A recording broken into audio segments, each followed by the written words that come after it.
And yes, here we are once again. It is the spoiler room. Thank you for venturing down the stairs, pulling up a chair as we put a bookend to 1980, the musical month here for January. It has been an interesting ride, and we've got more for you tonight that is very punk because it's different, definitely.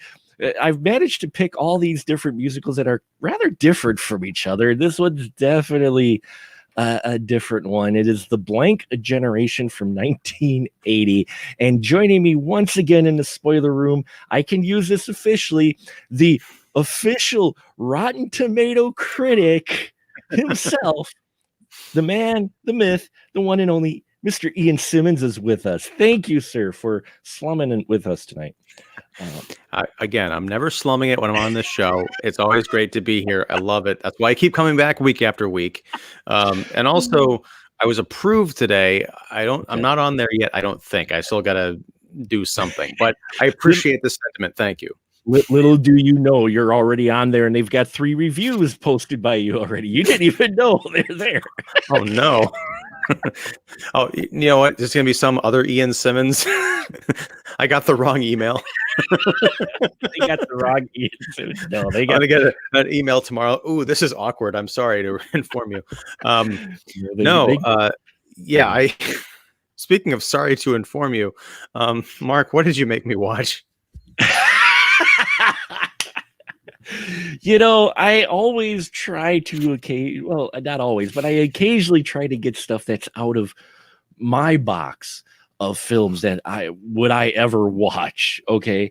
And that's part of the fun of doing this show is I like to come up with themes or ideas that force me to watch films I normally wouldn't watch. And Blank Generation is definitely one that would not even be on my radar if I hadn't noticed that it was a list of musicals that came out in 1980. And there's actually a couple other ones I could have picked, but I picked this one because it had the word punk in the title, and it's from Yuli Lamal, and I hope I pronounced it right, the director, and supposedly starring Andy Warhol. Folks, even in 1980, they were doing stunt casting. Okay, let's just put it that way.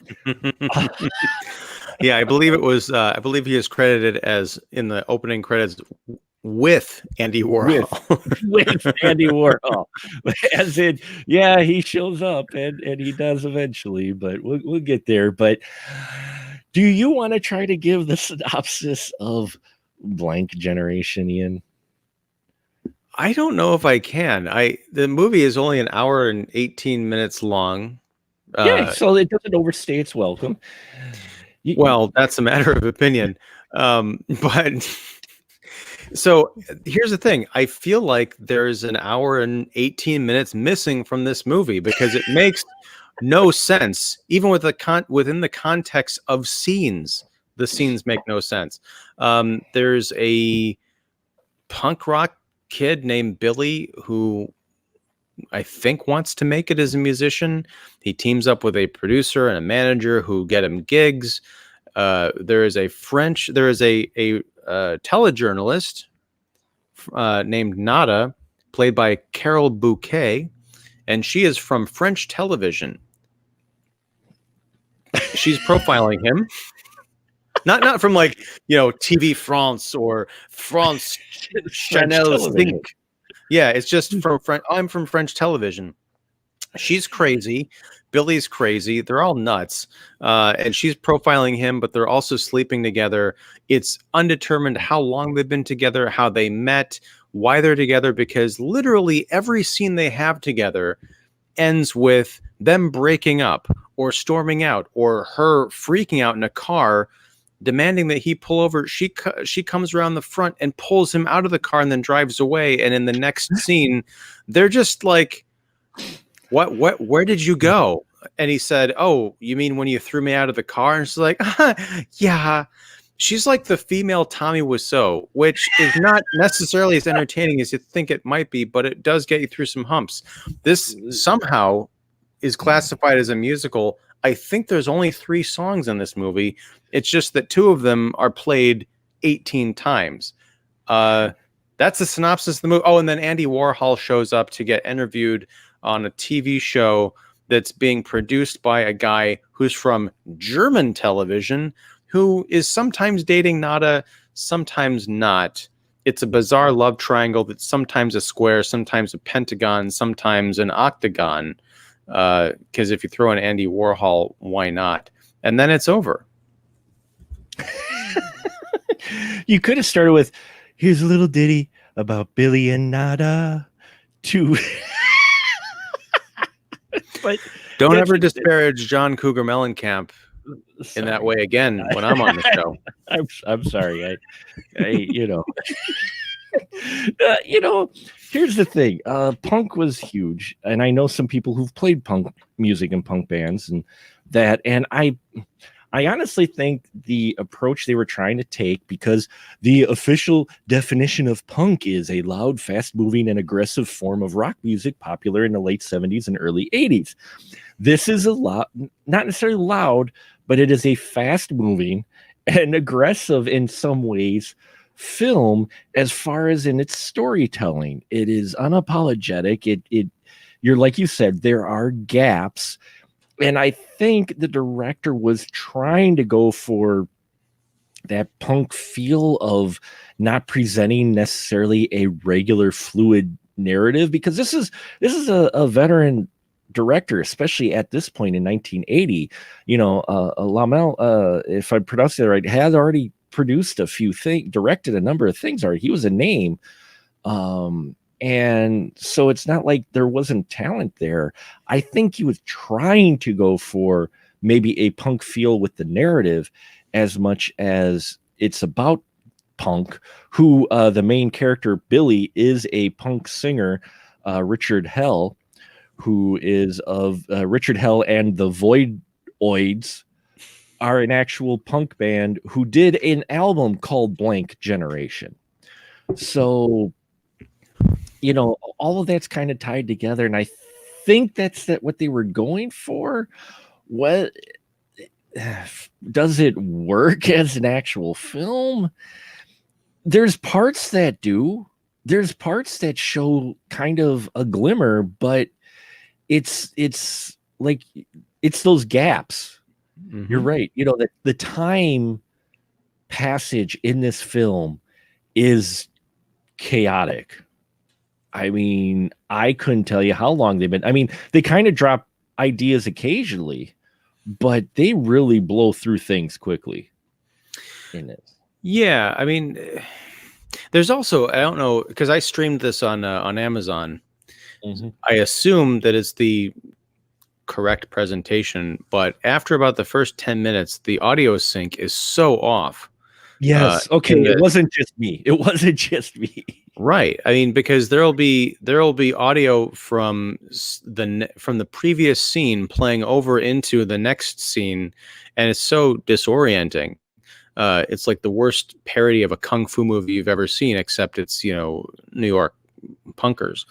This movie strikes me as, it makes sense that Andy Warhol is in it, because mm-hmm. It seems like someone, and I don't know Lamel's work, that's sort of a blind spot for me, I guess, but it just feels like someone who wanted to make a Warhol style movie of the punk scene, but didn't quite understand Warhol, because there's a lot of Warhol knockoffs. People thought, I can paint cans too. I can silk screen paint cans too. And now it's just so Warholian. But unless you had that, because I'm a big fan of Andy Warhol. I'm a fan of his contemporaries, like Julian Schnabel and Jean-Michel Basquiat of that era, who made art that was so new and challenging and weird because it looked so simple and so haphazardly thrown together. It's sort of like Jackson Pollock, mm-hmm. where people think, I'm going to be the next Jackson Pollock. I can just throw paint at a canvas and sell it for thousands of dollars. But there's actually a process behind it and real thought there. So this movie felt like something to be projected against a wall in a dark room where people are playing bad punk music and shooting heroin. It's not meant to be watched. It's just meant to be on. Yeah, I could see that. And the star of the movie would agree with you. Richard Hell. Richard Hell did not care for this film at all. He did not care for Yuli Lamal. He did think there was a genuine, in true punk fashion, he didn't think there was a genuine frame in this film. He hated his performance. He didn't like the fact that the director used Blank Generation 4 times in the movie. He did not care for this movie at all when it was completed. Do you know why he agreed to be in it, or was this something that he signed on and then like the finish? Did he think he was making a different movie than what it ultimately came out as?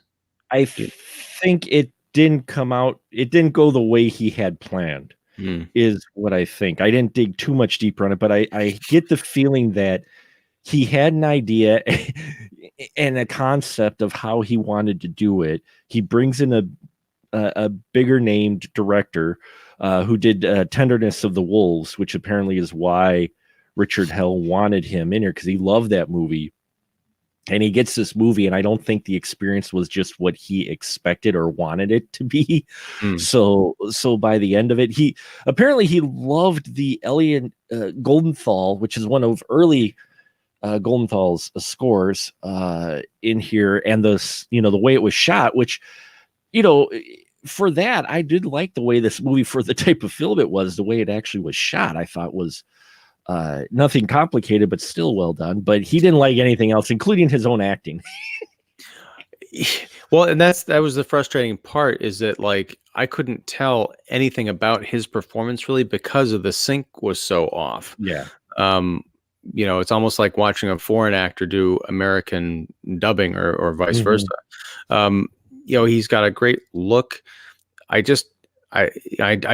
also love the aesthetic of this movie, because it didn't look like anything was set or set dressed. It looked dingy. It looked like this was actually filmed. I'd never been to CBGB's, but it looked like they believably could have filmed in there. Apparently they did actually film in there. They got the permission and they filmed in there. That was the actual place where, some of the more popular names, including, I believe, the Ramones, have played there. The very popular place. So they did get permission to actually film there. As far as the direction goes, there is one great sort of tracking shot going into CBGB's, and you're almost going over the crowd, and you're seeing the stage and those wonderful, like pointed, lens flares from the gels coming off the stage. One thing I noticed, though, there's a table up front where Bill, did you see this? It looks, these people are all like looking back, almost like they're waiting for the direction to throw the confetti onto the stage, and then they throw the confetti. Good. I wasn't the only one that caught that. Yeah, I'm watching it, and you see these people talking. They just kind of looking back, and then you can tell on cue, all of them throw the confetti at once and it's just after the camera stops moving, suddenly they throw it, and it is so evident, and then they just keep looking back. I'm just like, wow, and then there's like about a minute or 2 minutes later, when they're doing the close-ups of the band on the stage, you see the confetti pop up. So I'm wondering, is that an editing mistake, or did they throw confetti multiple times? I'm thinking they threw the confetti once, and that was a second camera that was buried kind of underneath where people were. It's just the timing was just so off, because they should have cut right at that moment to that alternate angle. And it's just so weird, because much like the on again off again relationship with Nada. Which translates to nothing, which I think is appropriate. Billy can't stand what he's doing to the audience, or he can't, as an artist, he feels he'll never be able to give the audience the true sensation of why they came to appreciate his music. It's some nonsense, probably inspired by heroin, but he keeps like his gimmick. I'm talking about the character, not anything to do with Mr. Hell. His gimmick is he gets frustrated and depressed, and he just like stops performing and walks off stage and just hangs out. Like, backstage isn't like a green room down a hall. Backstage is literally, there's like a giant wooden stage, and he just goes and sits on the other side from where the audience can see him, and pouts.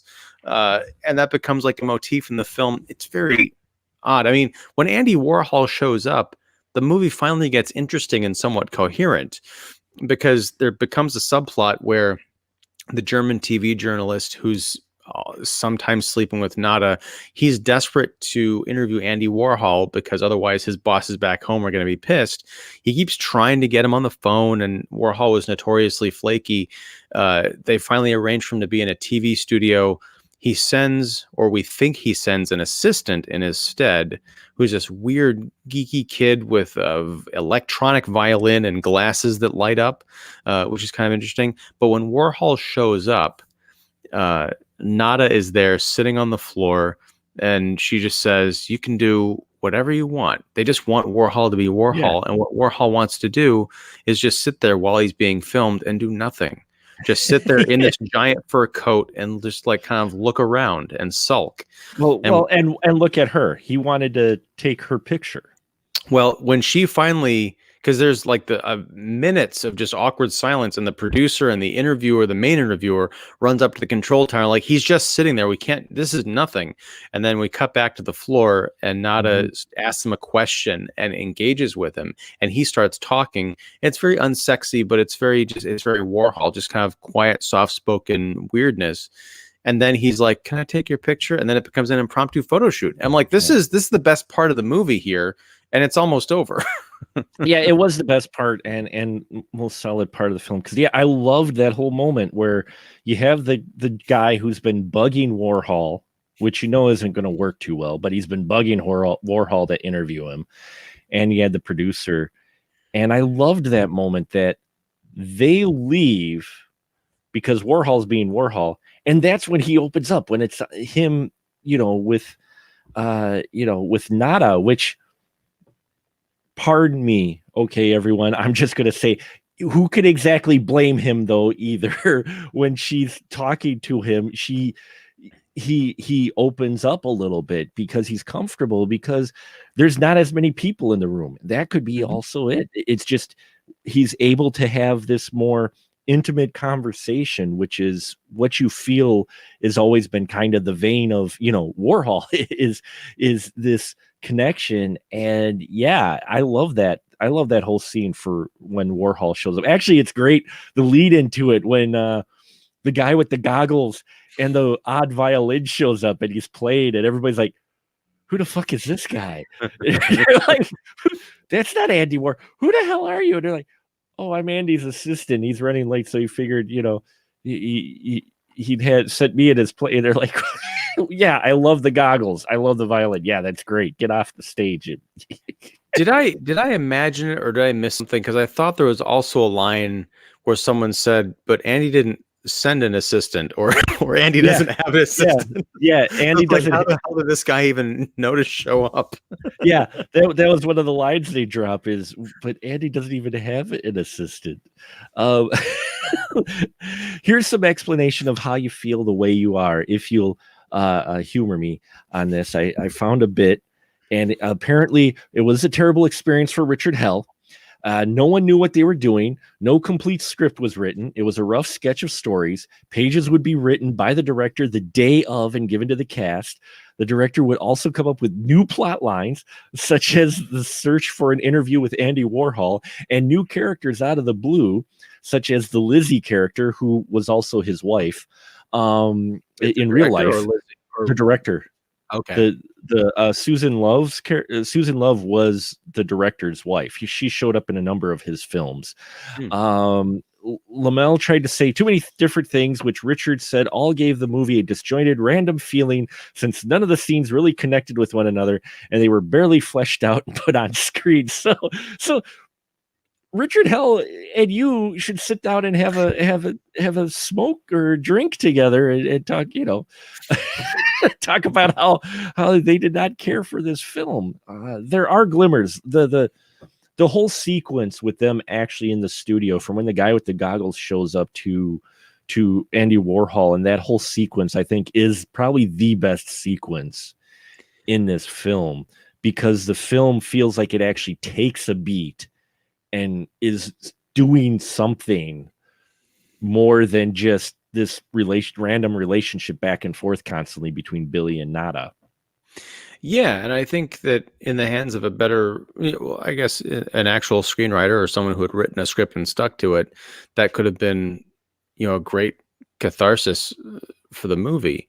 I mean, Mhm. I love the very end where, even though it doesn't make a lick of sense, Nada has to fly back to Europe, or her German boyfriend does, and Billy is going to drive her to the airport, and she wants him to come with, but then she doesn't, but then she does, and she leaves to go be with Billy. She breaks up with the German guy, like almost at the gate, and then she goes back to the car to be with Billy, but he's driven off. Yes. And And by then the she way, walks back into the terminal, and we see the German guy. It's not even clear to me if he saw her and just like, well, you get what you deserve, or if he just turned, like it was a coincidence, he turned and walked away, and maybe she's going to go after him and be like, but I have no one else now, so I'll be with you, German man. well, I don't that's the know. director. That So was him? he wrote himself into the script because he got tired of Richard of a lot of the focus.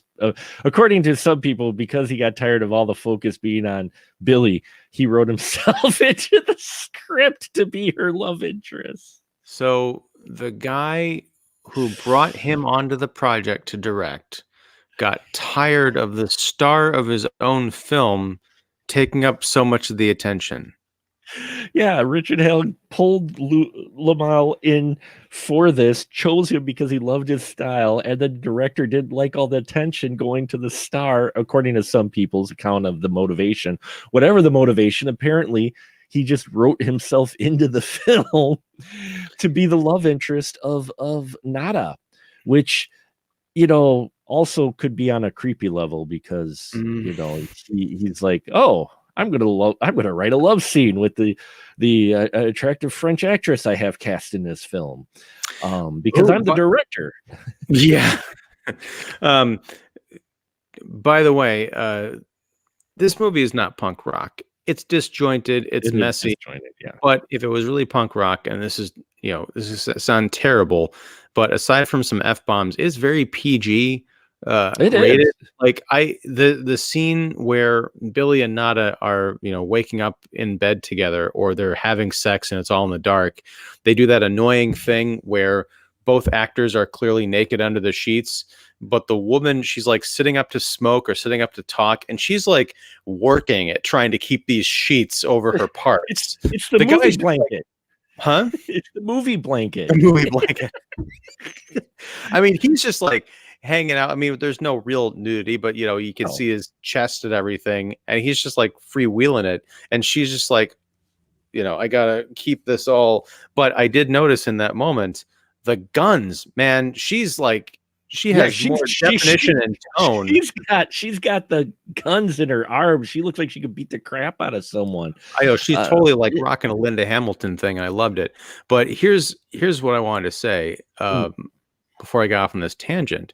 I want to throw this invitation out to Greg Sestero, the star of The Room, co-star of The Room, and the writer of The Disaster Artist, about the making of The Room, to, I don't know if Richard Hell is still alive, but find out whoever is still alive that was connected to the Blank Generation, write a book and make a movie about the making of this movie, because it sounds way more interesting than the final product. It does. I don't know if there is a documentary at all. It deserves one. There needs to be interviews. They need stuff, because the story in the trivia that I pulled up, the stories that apparently are in there. Yeah.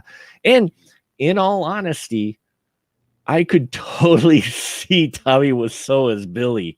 I could totally see the Billy character. I think we go like ultra weird and have Tommy Wiseau as Nada. Well, there you go. Okay, now you're talking. But if you think about it, I mean, if you wanted to turn it around, I mean, you could do a gender swap on this and just have like Billy be Billie, have it be a and he could still be Nada. Yeah. Billy, you're tearing me apart. No, a fictitious making of about a movie that has a gender swapped leads. Why not? Get weird, yeah. Get weird. Yeah, and what's unfortunate because we talk about Nada, and I get the impression it's not so. It doesn't come across in this film, but she's got acting chops. She's got some talent in her acting here. She's really kind of trying to do something with the material they're given, but from the ramshackle way it sounds like this film was written, that had to be hard for her because she was she was experienced as well. There were some experienced actors on here, and this had to be just tough for them to try to do a movie like this, and this was his Lamel's first American film. And yeah, so maybe that was trying to do something different out of his element. I'm not sure, but it would be interesting. Like you said, I would love to see another hour of this film with the fill in the gap pieces, because you do have an intriguing kind of story in here. The guy who wanted the contract till he didn't, the tortured artist, in love with the French documentary video person who, even though she gets upset, she tosses him out and takes him back every so often. It's actually stronger than Billy. She's stronger in some way. In many ways, she's stronger than Billy. And then you just get the rando guy who she was in a relationship with, who shows up. The other guy, this love triangle.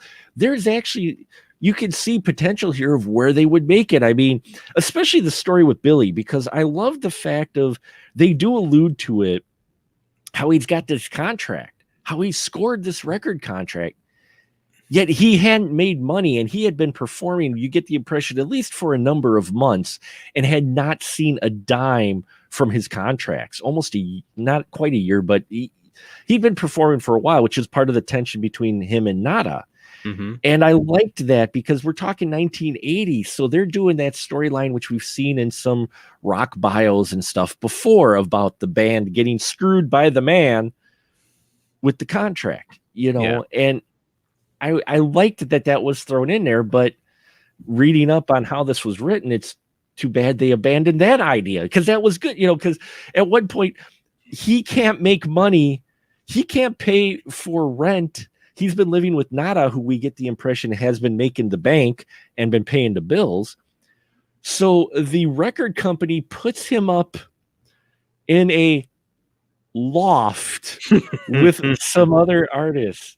Ian, this whole thing, I like the statement it was possibly making about rock and roll fame, but what did you think about that? I mean, this was, honestly, I was so disconnected from everything that was going on that I didn't understand. At a certain point, I almost didn't understand what I was looking at. Like, sure.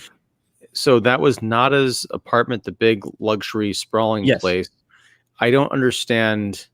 Like, maybe she's supposed to be a big deal, but what is French TV?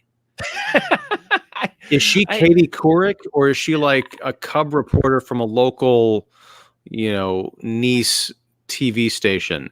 Because I don't understand how she's affording to live there.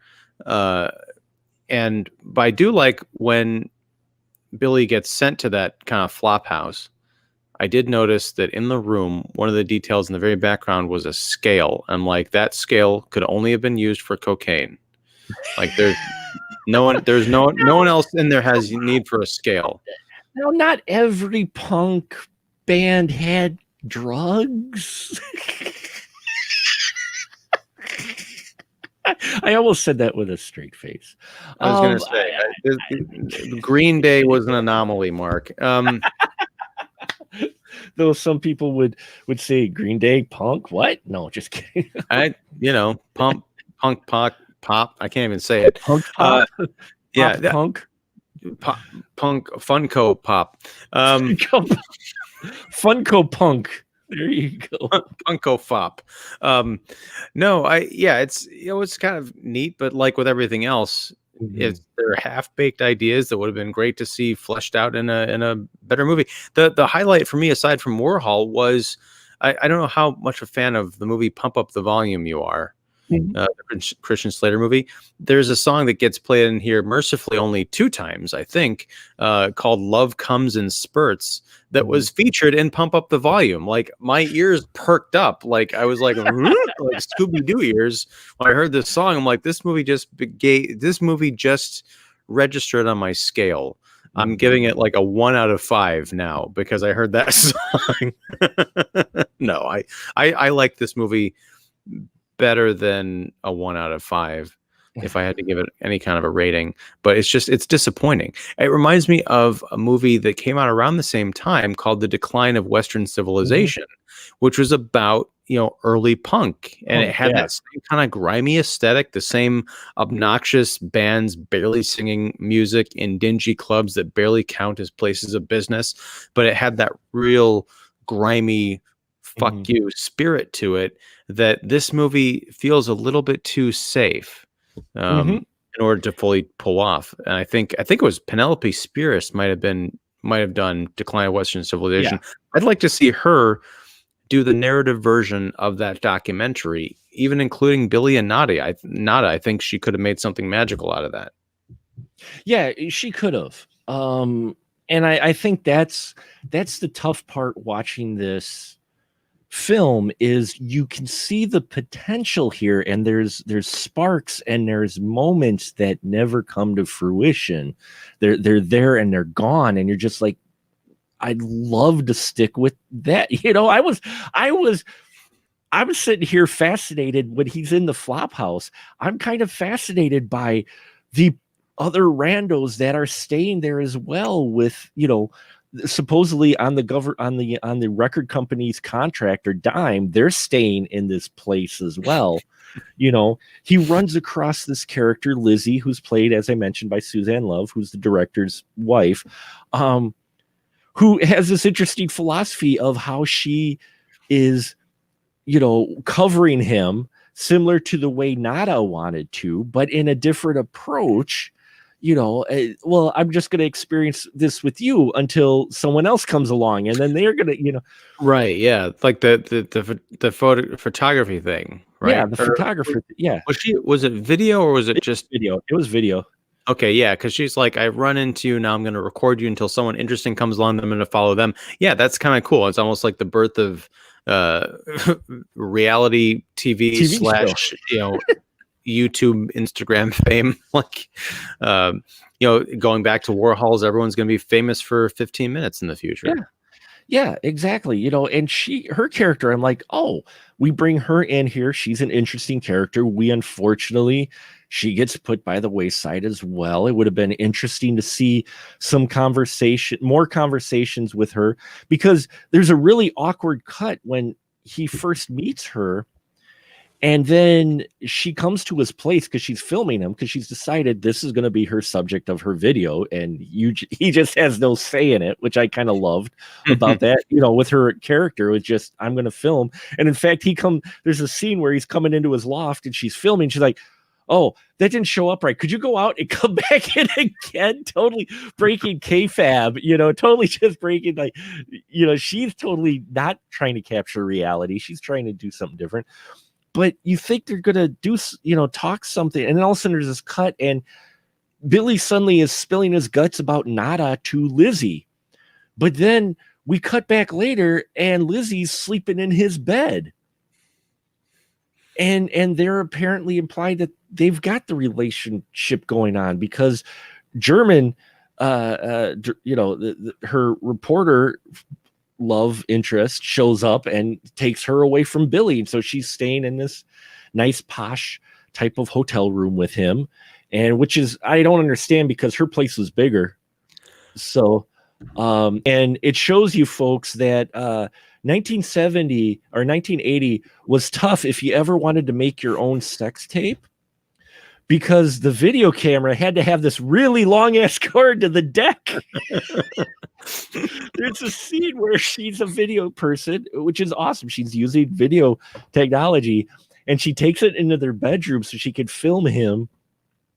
And this was early in the movie, and you couldn't tell if this was just a random hookup that these two just decided to, go out because there's nothing leading up to it. It seems like they first met each other in a recording booth, and suddenly he's in her apartment and she's laying on top, sitting on top of him with the camera interviewing him. But there's this long cord going to the deck by their TV, and I'm just chuckling, going, "Oh man, the challenges of shooting video back in the day, you know." Well, that was an interesting scene too, because it very quickly they start wrestling with each other for control of the camera.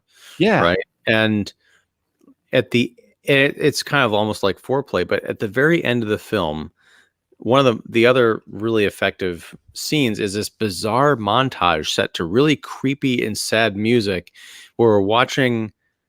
It's not even stuff that not a film throughout the movie. It's some of that stuff, but it's also just like grainy versions of scenes that we've already seen from the omniscient point of view, put together in a montage that also makes no sense, but it's beautiful to watch and kind of, like I said, it's creepy. But when we see that wrestling scene earlier in the film, when we'd seen it, it wasn't that well lit, but it was still, you could tell it was going on. Right. In the montage at the end, it looked like it was a struggle. Like if you had just seen that with only in that context, you'd be like, am I watching a sexual assault here, you know, mashed up with punk performances? What is this nightmare? I was thinking that through the entire film, but it really, you know, was driven home at the end. and he liked Knight of Cups, everybody. No, just kidding. I just kidding. And he says this is a nightmare. No, I kid, but see, that's your opinion of Knight of Cups, and Freddy Got Fingered is what got you on Rotten Tomatoes. So there you go. I've never officially spoken about Freddy Got Fingered, but that's coming soon. It's coming soon. That might even make it on the tomato meter. Yeah, that would make it on the tomato meter. You're gonna bump that puppy up to fresh. Look at you. No, I'll probably get it to 1%. But there fits and spurts. Really, this film is in where you get these great moments, but nothing ever comes of it. Even this relationship between Billy and Nada, where Nada is more confident in what she does than Billy. I mean, there's this kind of role reversal just a little bit in the relationship in which she is like the one controlling everything, and Billy is kind of the waffle guy who he got his contract and immediately regrets it. She's interviewing him on his chest, and he's like, "What are you going to do with the big contract?" Everybody, he's like, "Do something else." He gets it, and fleeting. Whereas she's successful, and she sticks with it because she likes being successful. Right. I mean, they're almost mirror images of each other in terms of professionalism and emotional stability. Mm-hmm. She is a consummate professional. She's constantly doing her job, and from what I can tell, doing it well. But in terms of emotions, she's a complete basket case because she's the one initiating all of these breakups and getting back together. Billy, on the other hand, is more emotionally aloof, kind of like attracted to people, you know, willing to jump in and out of bed with whomever, but he seems very solid and more focused on his emotional relationship with his work. It's just from a professional standpoint, he can't hack it. He's the guy, he's become known for the guy who just doesn't finish his sets, to the point where that's almost drawing more attention to him because people want to show up to watch him not finish his set, and it's become a gimmick, and that pisses him off even more. Now that is a little punk. That is a bit punk there. And it's funny. You could explore that in a movie, you know, but not this one. That's another thing where you could have explored to where he struggles every time he's being serious artist and genuine, suddenly becomes a gimmick, and he gets frustrated at the fact that that's not his intent, but that's what keeps happening to him. And you know, I found that interesting that he makes that line. Now people are showing up waiting for me not to finish the set. He's like, so it'd be like a situation where you've got this crowd yelling at the band saying, "Get off the stage. That's why we're here." Yeah, because when he leaves, first time he does it, it's strange, and his manager's like, "What the fuck are you doing? You got to get out there. We have contracts to fulfill." And he's like, I'll get out there next time. I just don't feel it. I'm not feeling it. These people are not genuine. I'm not giving them, he's doing this whole thing. And so he's done this a couple more times. It's implied because, again, you get these big gaps. But then they mentioned that, yeah, people are showing up waiting for him. Not. So he leaves the stage and the crowd cheers. The crowd actually cheers when he leaves the stage, thinking this is an awesome gimmick. And it's like the anti-encore. They don't want him to come back. But this is just one of the many ideas that gets presented, but nothing ever happens with it. It doesn't. I mean, even with Nada and her character, and you get this interesting thing where he shows up with Lizzie to Nada's birthday party. And it's, the kind of love thing of they used to be an item, but now they're not. But they're still being cordial to each other. There's still maybe feelings there, but it's not fully explored. Though I do love the gimmick of them, the guy trying to land the interview with Warhol and continuously not getting it. That I liked. Well, yeah, and then at that party, there's the producer. Yeah. Ogle guy who's on the phone, and the guy who owns the house, or he's somewhat important, he's like, hey pal, get off the phone, we're expecting an important phone call. And then at the end it turns out he's been on the phone all night with Andy Warhol. Or with someone at the factory. It's like, oh God. Yeah, the last call they hang up, and he's like, well, that was a place called the Factory. I was talking to, and they're like, oh shit. Yeah, that segment too, I really like. I enjoyed, and you get these moments. It's just, if you look at the whole thing as a whole, the full body of work as a whole, it is so disjointed and random in its presentation and fleeting, that it does get a bit frustrating to watch, because you want to see some of these things developed. You want to see some of these things flourish, because you see it there. You see the talent of the cast there too. It just never gets there. Yeah. So yeah, I know I made the statement at the beginning that it was Punk, maybe a little bit, but mostly it's rushed and makes you wonder what the director was thinking in his approach to this. Yeah, I mean, it could be a punk rock spirit ultimately, because it is kind of thrown together, and it's got the attitude of like, you don't have to watch this, but right. You're gonna. I love that they kept Warhol till the very end as sort of a mystery, because you kept wondering, okay, is he going to show? Is he like a cameo as a waiter or something, or is he actually going to be in this damn movie? So in that way, it's very savvy. But the other thing about Punk is you don't have to stick around for it. Right. Like, if you don't, no one will fault you for not sticking around for. They don't care if you stick around for it. And maybe that's the attitude they were taking with this, was you watch it or not, I don't care. I'm making it. If you don't watch it or get it, well, that's your problem, not mine.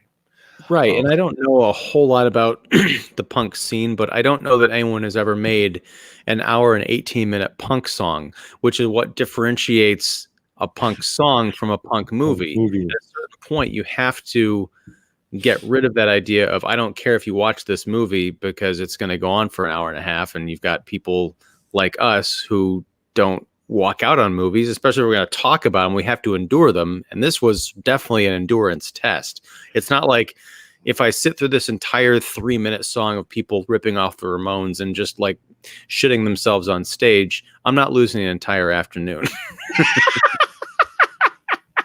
No one shit themselves on stage in this film, though, it'd be interesting, I think. It would have definitely, it would have made it. Yeah. It would have made it. Suddenly just elevated this film. We just drop a juice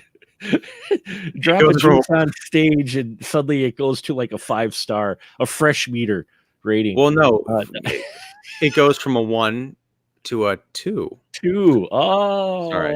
There it is. Yeah.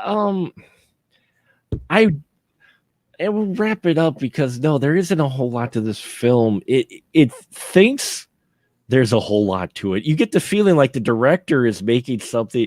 It's in the spirit of The Room in many ways, in that it had kind of that feel of the director, you feel, thinks he's making just this, wild like art or whatever, and you're watching it going, this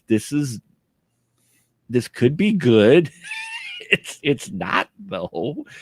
And the wasted potential, I think, is what's the most frustrating part of this film, is that with just a little bit of extra care, this would have been a solid early 80s punk, movie about a punk band. I mean, it could have been a lot more solid than it was, but I think that's the distinction between something like this and The Room, because part of me was thinking like this would be great to watch as like a midnight movie at the Music Box or something, but I don't know that it would be, because what you just said there is the key. There's potential for this to be at least a really good movie. There's no potential for The Room to be a really good movie. That's true. Exactly what it is, which is an entertaining, terrible film. Right. This movie is just kind of boring because you're watching like, none of this makes sense. I can tell that there were problems behind the scenes and in front of the camera, obviously, but no one bothered to clean it up before releasing it to the general public. So it's just easy to tune out. Yeah, it's a shame. Here's a question though. Yeah. I know there were 6 musicals that came out in 1980. This is the 4th we've talked about, and 2 we didn't. How is this even classified as a musical? It's a movie with music that is about music, and it has music in it, but I don't know. Is this a musical, really? And this is my apologies to everyone, because it's classified everywhere that I look. It has the tag of as a musical. And I don't know how, because I mean, yes, there's musical performances in it because it's a movie about a band, so you're going to get that. But that's an interesting question. That doesn't necessarily make it a musical just because it's a movie about a band necessarily, because they're a band, they're doing the music. It's not like this guy is arguing with Nada and they suddenly bust into some punk song while in the car. All the music happens normally, occupationally. Yeah, I feel like, I don't know what the criteria is for musical, but I feel like if this movie is a musical, you also have to say that Spinal Tap is a musical. But you never hear about Spinal Tap. You only hear about it as a mockumentary or a comedy. Oh, yeah. But they share that same kind of a thing where it's about a band, and the only time you see music is in either archival footage of the previous incarnations of the band or their current stage acts. So yeah, I don't know, I'm having a identity crisis here. I had never seen this film before. I thought it sounded interesting. It is. And it is definitely it is definitely interesting to watch. I did not, it's not like I got to the end of this thing and went, oh fuck. No, I didn't. I did not do that. It was, though, one of those where I was just like, this could have been so much better. And that was my question too, is how does it actually get classified as a musical?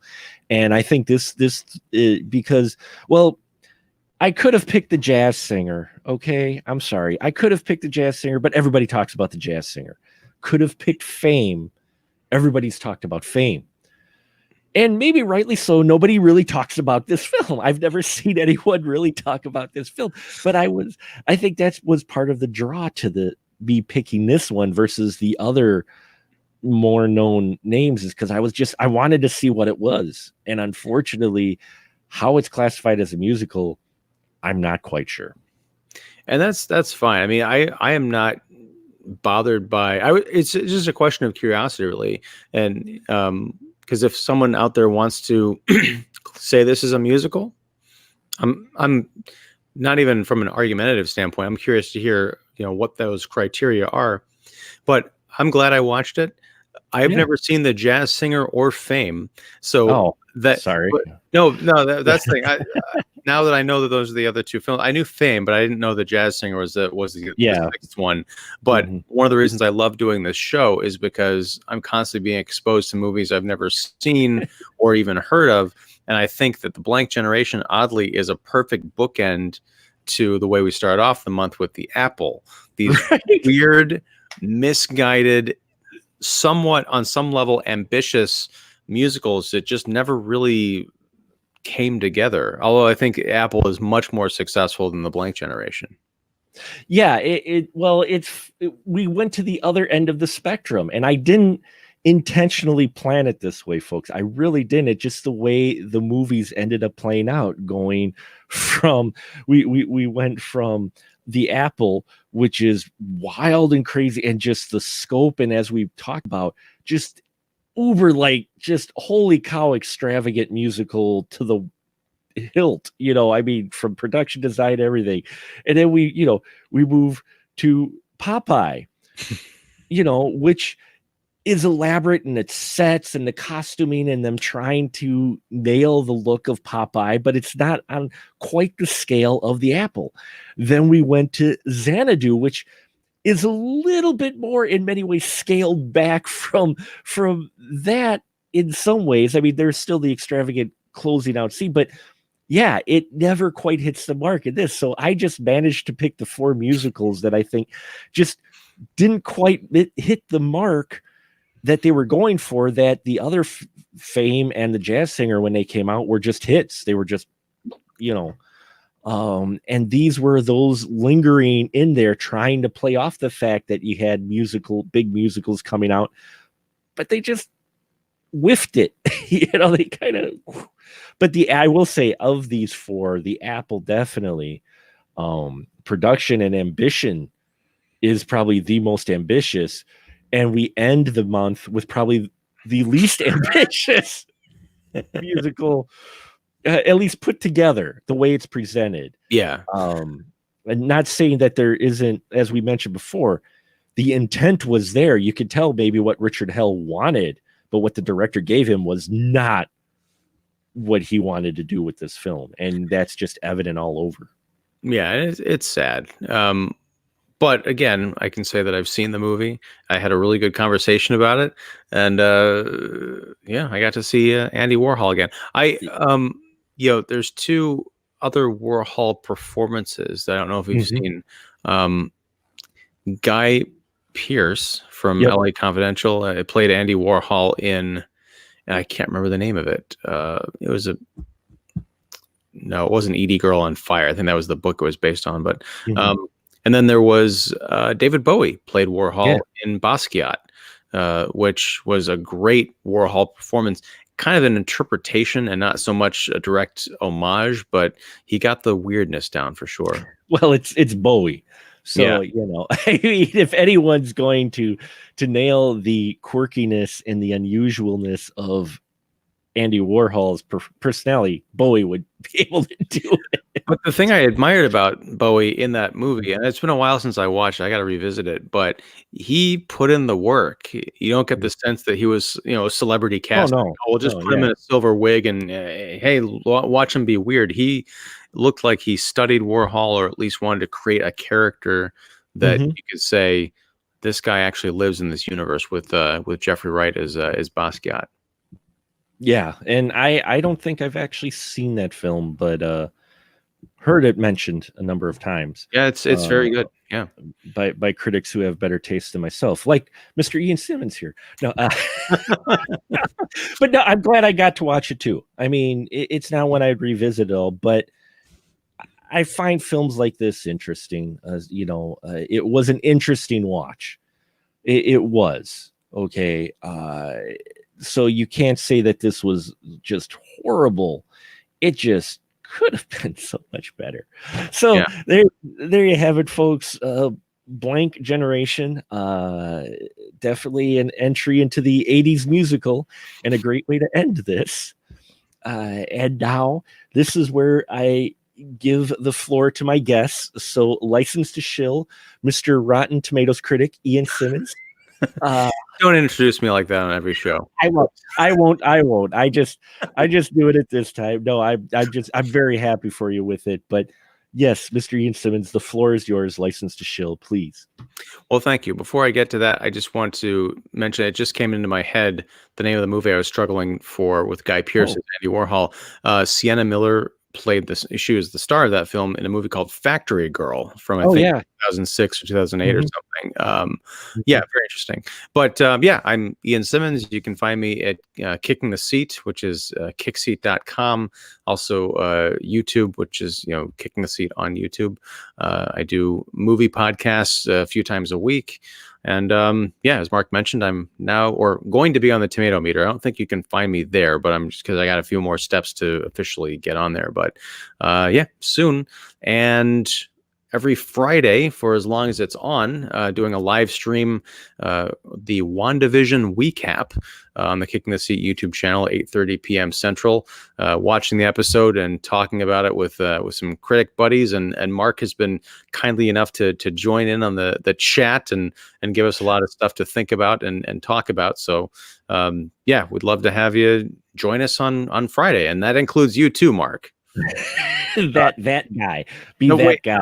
Yes, and I have to go back and redo before I threw your name to you. That we would like you to join us as well. Soon to be Rotten Tomatoes applicant, Mark.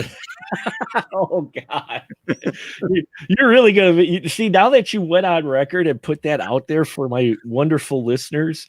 Now I'm gonna have to do it because now you've committed me to it. Even if I wasn't gonna, I'm gonna hold you to it. You're gonna hold me to it, aren't you? I will Zoom call while you fill out the application to make sure it gets done. Also, I just want to welcome all our new subscribers. Somehow we've jumped quite a bit in our RSS feed and our new subscribers out there. So welcome to all our new listeners.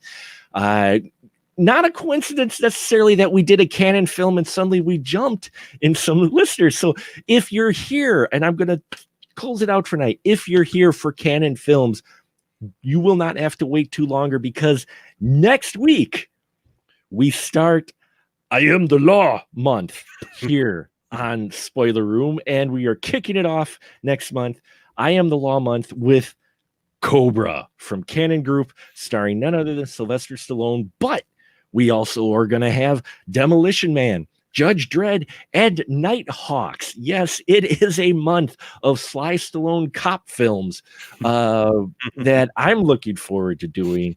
And the crew seems very excited about it. So I hope you all are out there too. Thank you. I'm very humbled by our numbers. And yeah, that we'll say is that. So we'll just say now, a good night, everyone. Good night.